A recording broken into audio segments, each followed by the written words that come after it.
আমার নবী যেদিন এই দেশ থেকে বিদায় হয়ে যাবে, আমার আল্লাহ জিবরাইলকে দিয়ে প্রস্তাব পাঠিয়েছিলেন, ও জিবরাইল, আমার বন্ধুর কানে খবর দাও, আমার বন্ধু এই দেশের মাটিতে থাকতে পারবে না, আমার বন্ধু এই রক্ত মাখা জমিনের মধ্যে রাখবো না, আমার বন্ধুর দেহ আমার আরশের ডান পাশে দাফন করব।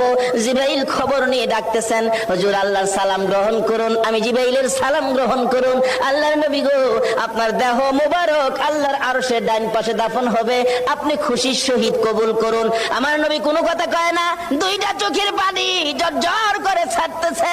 জিবরাইল বলেন, ইয়া রাসূলুল্লাহ, এত সুন্দর প্রস্তাব নিয়ে আসলাম, কোনো কথা কন না, খালি কাঁদেন কেন জানতে চায়। আমার নবী বলেন, জিবরাইল রে, তোমার জন্য খুশির খবর হতে পারে, আমি খুশি হতে পারলাম না, কেন পারলেন না রে জিবরাইল?